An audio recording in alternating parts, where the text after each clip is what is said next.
Assalamualaikum teman-teman. Sebelumnya perkenalkan, nama saya Ninda Gita, NIM 020, dan kami di sini dari kelompok 7 akan mempresentasikan price rigidity, price flexible and not flexible. What is price rigidity? In everyday economy effort with after an acquisitor onshore to market selling price has increased the diet price that lost fluctuation a long time. In other words, selling price expansion rigidity. This rigid selling price situation is something deliberately created by industrial products who are in the market so that they can continue to control market coordination and going to the maximum market profit. Apa sih itu ketegaran harga? Dalam peristiwa ekonomi sehari-hari, sering kita jumpai begitu harga jual pasar mengalami kenaikan, maka harga tersebut cenderung bertahan cukup lama. Dengan kata lain, harga jual mengalami kekakuan. Situasi harga jual yang kaku ini terkadang sengaja dibuat oleh produsen industri yang berada di pasar agar tetap dapat menguasai kondisi pasar dan memperoleh keuntungan pasar yang sebesar-besarnya. Cause of price rigidity. Apa itu penyebab ketegaran harga? Myths ago that price rigidity is caused by the excess of market power from individual companies, whether a monopoly or oligopoly structure.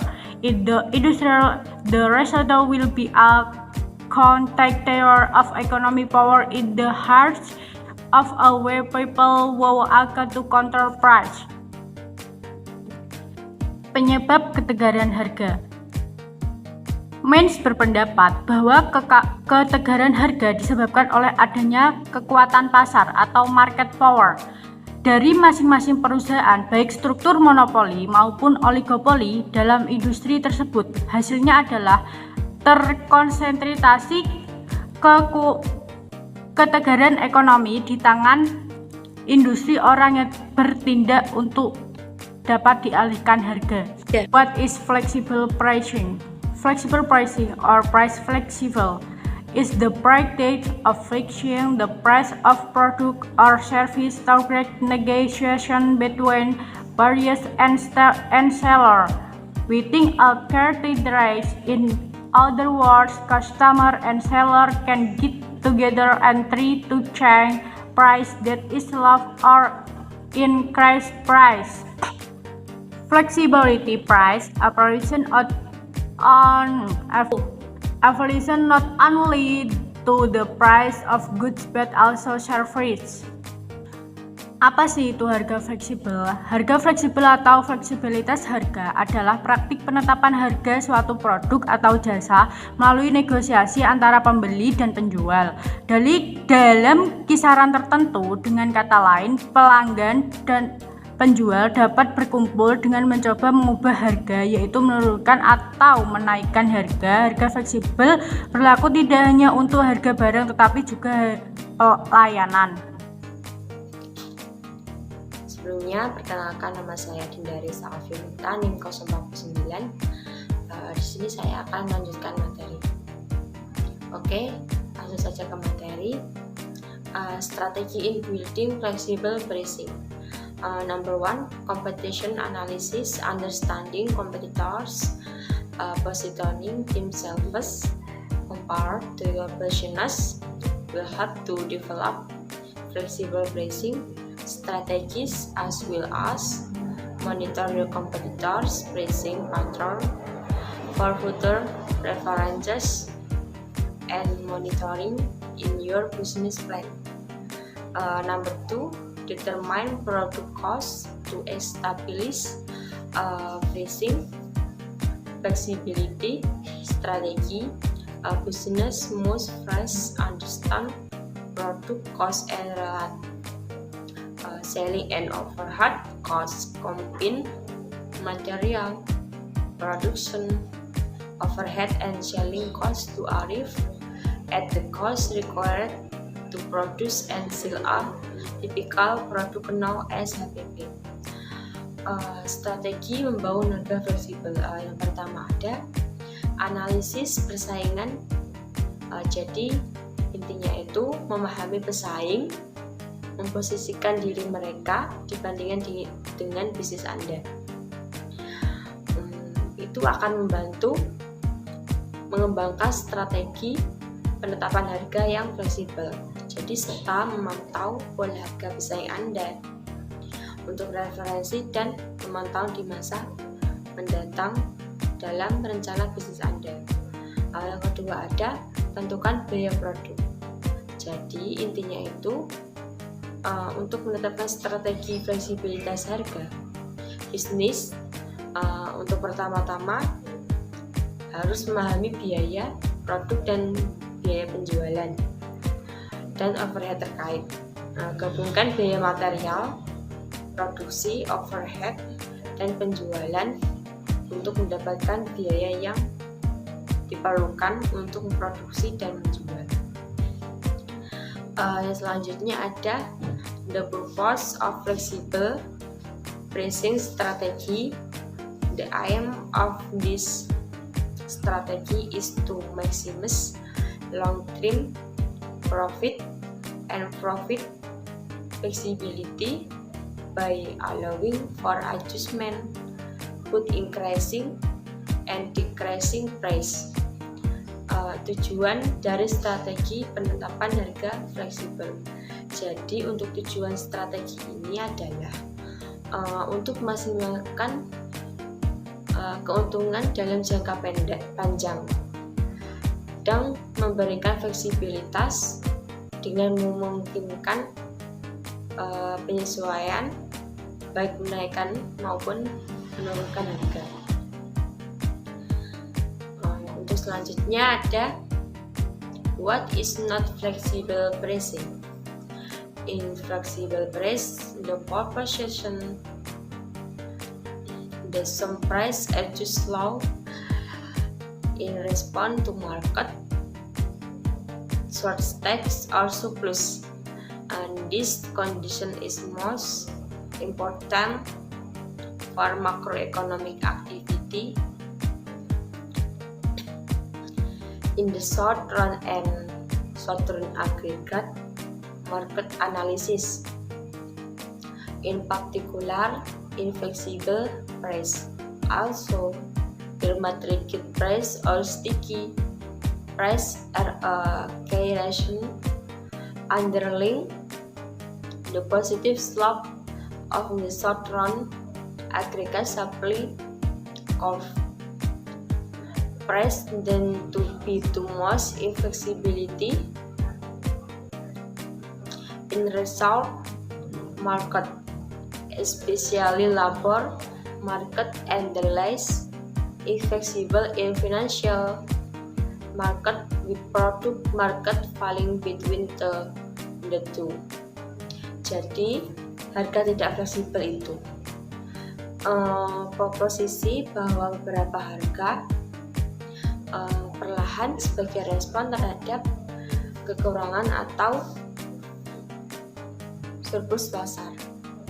Jadi dalam kondisi ini paling penting ya untuk aktivitas ekonomi makro dalam jangka pendek dan analisis pasar agregat pendek.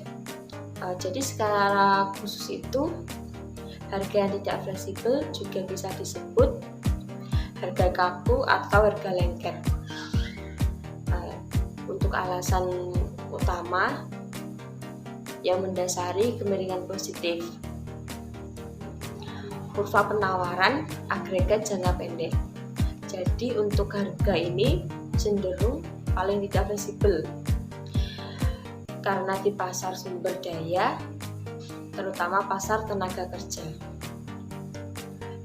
dan paling tidak fleksibel di pasar keuangan dengan pasar produk yang berada pada di antara keduanya.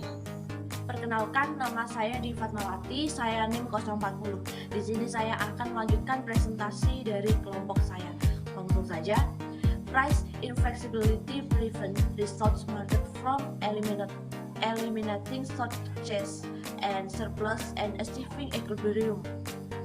In other words, wages do not decline even when unemployment rises. Inflexible resource price, especially wages, help to explain the positive slope of the short-run aggregate supply growth when the price level declines. In particular, when the aggregate economy is faced with falling aggregate demand, resource employment and real production tend to fall first. During the brunt of the reduction, will resource price remain relative unchanged. Jadi, ketidakstabilan harga dapat mencegah pasar sumber daya kehilangan atau kekurangan surplus dalam mencapai equilibrium. Dengan kata lain, upah tidak akan menurun bahkan ketika pengangguran meningkat sekalipun. Harga sumber daya yang tidak fleksibel, terutama upah, dapat membantu menjelaskan kemiringan positif pada kurva penawaran agregat jangka pendek ketika tingkat harga menurun. Secara khusus, ketika ekonomi agregat dihadapkan pada penurunan permintaan agregat, lapangan kerja, sumber daya, dan produksi real cenderung akan mengalami penurunan terlebih dahulu. Sementara harga sumber daya relatif tidak akan berubah. Selanjutnya, price, especially resource price, tend to be inflexible for 5 reasons. First, producers often have long-term, multi-year contracts with resource supplier that specify resource price. The best example is collective bargaining agreement between firms and labor union. For most employers as well as the labor union, it is often easier to lay off a few workers temporarily than it is to renegotiate an agreement to contain lower wage. Second, workers tend to view wages as an indication of intrinsic self-worth. If unemployment should try to reduce wages, workers are inclined to view this a personal insult. Thus, workers might then opt for temporary employment, waiting to be rehired or seeking other jobs at existing wages rather than continuing their current work at lower wages. Third, the process involved with employing and employing workers, especially such as a payroll system, are often guided by inertia. Once wages are established, that is entered into computer database. Explicit action must be taken to change them, because then actions are not costless. Firms need a good reason to make change. In other words, firms employing thousands of workers are unlikely to make small daily, weekly, or monthly change in wage rates. Harga, terutama harga sumber daya, akan cenderung tidak fleksibel karena 5 alasan. Pertama, produsen seringkali memiliki kontrak jangka panjang dan bertahun-tahun dengan pemasok sumber daya yang akan menentukan harga sumber daya. Sebagai contoh, perjanjian perundingan bersama antara perusahaan dan serikat pekerja. Bagi sebagian besar pengusaha serta serikat pekerja, seringkali lebih mudah untuk memberhentikan sementara beberapa pekerja daripada merundingkan kembali kesepakatan yang berisi upah lebih rendah. Kedua, pekerja cenderung akan memandang upah sebagai indikasi harga diri intrinsik. Jika seseorang atasan mencoba untuk mengurangi upah, pekerja cenderung akan melihat ini sebagai penghinaan pribadi. Para pekerja ini kemudian mungkin memilih untuk menganggur sementara, menunggu untuk dipekerjakan kembali atau mencari pekerjaan lain dengan upah yang ada, daripada melanjutkan pekerjaan mereka saat ini dengan upah yang lebih rendah. Ketiga, proses yang terkait dengan memperkerjakan dan membayar pekerja, terutama hal-hal seperti penggajian. Setelah upah ditetapkan, maka akan dimasukkan ke dalam database komputer. Kemudian akan dilakukan tindakan eksplisit yang harus diambil untuk dapat melakukan perubahan. Tindakan ini bukan tanpa biaya. Perusahaan memerlukan alasan yang baik untuk melakukan perubahan. Dengan kata lain, perusahaan yang mempekerjakan ribuan pekerja tidak mungkin membuat perubahan kecil dalam tingkat upah harian, mingguan, atau bahkan bulanan secara mendadak. Next, continue for prices, especially resort price, tend to be inflexible for 5 reasons. For firms might actually opt to reduce employment rather than wages as a means of getting rid of the least productive workers. In other words, the firms can use a decline in sales and production as an opportunity to clean house. Once done, the firm ends up with a workforce that is, on average, more productive and more efficient. For example, a firm with the employments that needs to cut wage cost by 10% might be inclined to fire one worker, the least productive, rather than cutting wages for all 10 workers. Fifth, many firms, especially small ones, are price takers in research markets. They have no control over the research price set by the market, so they find it necessary to cut wage costs. Their only option is to reduce employment and production. Masih mengenai lanjutan untuk harga, yaitu keempat, perusahaan mungkin akan benar-benar memilih untuk mengurangi tenaga kerja daripada upah sebagai cara untuk mengurangi pekerja yang tidak produktif. Perusahaan dapat menggunakan penurunan penjualan dan produksi sebagai peluang untuk mengurangi pekerja. Setelah selesai, perusahaan akan berakhir dengan tenaga kerja yang rata-rata lebih produktif dan lebih efisien daripada yang sebelumnya. Misalnya saja, sebuah perusahaan dengan 10 karyawan yang mungkin cenderung memecat satu pekerjaan yang paling tidak produktif daripada memotong upah untuk seluruh atau ke-10 pekerja tersebut.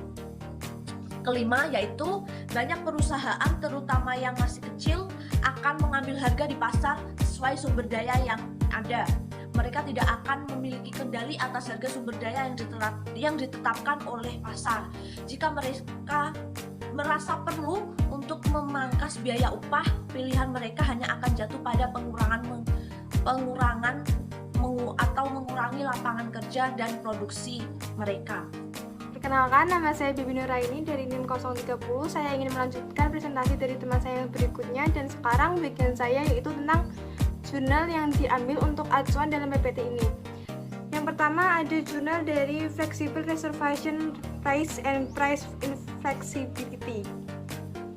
Newspaper studies conditions under which prices are sticky in a non-competitive market even though 3 is no menu cost associated with price change. We posit that a typical seller encounters a series of repeat buyers, some of whom may revise their reservation price if the seller changes the price offered. In this sense, the reservation price are payable or flexible. The seller fails to learn some of the change in reservation price from the market data instantaneously. As a result, a rational seller may find it profitable to adjust the price partially in order to collect more enhanced information about the unknown demand parameters. An incomplete price adjustment will thus turn out to be the optimal pricing strategy of a seller, even if there is no explicit price adjustment cost such as menu cost. Jurnal yang pertama kami ambil dari judul Harga Reservasi dan Harga Tidak Fleksibel. Jurnal ini mempelajari kondisi di mana harga kaku di pasar yang tidak kompetitif. Terkait dengan perubahan harga, banyak dijumpai tipe penjual yang bertemu dengan pembeli, yang diantaranya penjual mungkin akan merubah harga penawaran tersebut. Dalam pengertian ini, harga pesanan dapat dilunakkan atau difleksibelkan, namun apabila penjual gagal mempelajari beberapa harga penawaran dari data pasar akan berakibat rasional. Penjual mungkin merasa menguntungkan untuk menyesuaikan harga sebagian untuk mengumpulkan lebih banyak informasi tentang permintaan barang atau jasa.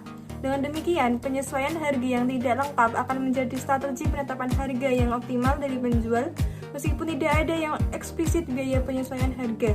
Ketegangan harga terjadi jika tidak ada biaya penyesuaian harga yang eksplisit. Pengertian eksplisit sendiri adalah eksplisit biaya yang harus dikeluarkan oleh suatu perusahaan selama proses produksi berlangsung. Nah, di sini kami juga mengambil jurnal acuan yang kedua, dan jurnal ini juga dibuat acuan untuk studi kasus dalam PPT kami of the title Rigidities and Adjustment of Daily Price to Cost Evidence from Supermarket Data. This journal will contribute to the literature on nominal stiffness, which is defined as interior in reference price and cost, with the providing macroeconomic evidence regarding the degree of inertia in the wholesale retail sector and about its nature price adjustment for deviation from the long-run equilibrium level for price markup above cost. These findings contribute to the literature on nominal rigidities, defined as interior in reference price and cost by providing macroeconomic evidence concerning the extent of such interior in the grocery retail sector and about the nature of the price adjustment to deviation from long-term equilibrium level for the markup of price over cost. Jurnal yang kami ambil yaitu judul jurnal Kekakuan dan Penyesuaian Harga Harian Terhadap Biaya Bukti Studi Kasus dari Supermarket. Jurnal ini melakukan penelitian tingkat inersia dalam harga eceran bahan makanan menggunakan data harga dan biaya dari rantai supermarket besar yang ada di Kolombia. Jurnal ini mengambil kontribusi literatur tentang melakukan nominal yang digunakan didefinisikan sebagai inersia dalam referensi harga dan biaya dengan memberikan bukti ekonomi mikro mengenai tingkat inersia di sektor retail grosir dan tentang sifat penyesuaian harga untuk penyimpangan dari tingkat equilibrium jangka panjang untuk markup harga di atas biaya. Tentunya ini berkontribusi pada literatur tentang kekakuan nominal yang didefinisikan sebagai inersia dalam harga referensi dan biaya, dengan memberikan bukti ekonomi makro mengenai sejauh mana inersia tersebut di sektor retail bahan makanan dan tentang sifat penyesuaian harga terhadap penyimpangan dari equilibrium jangka panjang. Perkenalkan, nama saya Ara Nopianto. Saya di sini akan melanjutkan dari materi yang sudah disampaikan oleh teman-teman saya, dan kita sekarang akan masuk dalam studi kasus, dan di sini mengambil studi kasus supermarket di Kolombia. Case study: Supermarket in Colombia, a country that has experienced a period of significant inflation in the past, but during the period we are considering, was under a strict regimen imposed by the central bank targeting inflation control. Although we characterize the retail as a supermarket, in reality the range of goods sold in vary with and your sample. Although capturing in a small number of products takes effect of this fully, supermarket chain possible different or target of price could exercise by follow. Price scraping allows capturing a larger number of price but enable to capture cost information Jaramillo and Corcuera to provide evidence supporting the menu cost hypothesis during period characteristic by double-digit inflation between above and new political constitution radical change the structure and function of the central bank in Colombia, Banco de la República, with the aim of creating an institution independent of the central government. Oke, di sini mengambil studi kasus supermarket di Kolombia. Di Kolombia sendiri itu termasuk negara yang mengalami inflasi yang sangat tinggi di masa lalu, yang dimana inflasi tersebut dibarengi dengan rezim yang sangat ketat, sehingga aturan ataupun supermarket yang ada di Kolombia itu semakin tidak beraturan, sehingga rantai supermarket memilih pemotongan harga agar inflasi yang terjadi di Kolombia terkontrol dan juga dapat menciptakan lembaga yang independen dari pemerintah pusat di negara Kolombia sendiri. Next, since the reform of the constitution, inflation has now a decline toward single-digit level in Colombia recent economic history. The lowest inflation rate was recorded in November during the country witnesses new episodes of inflationary pressure with the annual inflation rate rising. However, the recent episode appears to short-lived. This continuous inflation has made Colombia experience price rigidity in product input costs and the types of product marketed in various supermarkets there, which ultimate cause market selling price to be inflated in all products so that supermarket in Colombia can only afford to wait for the inflation there to decrease. With when inflation falls, the supermarket there can recover from price rigidity and can return to price flexibility so that they can position themselves in a situation or negotiation occur again inflation the price of an item. Oke, selanjutnya di Kolombia sendiri itu inflasi yang ada di Kolombia itu semakin meningkat, semakin tahun semakin meningkat. Yang disebabkan dari inflasi yang ada di Kolombia tersebut, supermarket yang ada di Kolombia itu mengalami yang namanya ketegaran harga. Dan di supermarket Kolombia sendiri itu masyarakatnya ataupun pemilik supermarket yang ada di Kolombia hanya mampu menunggu inflasi itu menurun agar bisa terjadi lagi yang namanya negosiasi harga suatu barang, yang nantinya ketika ada negosiasi suatu barang itu sudah kembali normal, yang pastinya harga barang dan juga perputaran uang yang dilakukan oleh supermarket di Kolombia itu akan semakin lancar. Oke, mungkin itu cukup yang dapat kami semua sampaikan. Mungkin kalau ada dari kalian yang memiliki pertanyaan, kritik, atau saran untuk video kami, boleh tulis di kolom komentar. Dan semoga apa yang dapat kami sampaikan juga bermanfaat bagi kalian semua. Dan kita semua di sini sama-sama belajar dan semangat terus untuk belajar. Sampai jumpa di video selanjutnya. Kami semua mohon maaf bila ada salah kata ataupun ucapan yang kurang berkenan di hati kalian semua. Lebihnya kami mohon maaf. Wallahul muwaffiq ila aqwamit thoriq. Wassalamualaikum warahmatullahi wabarakatuh.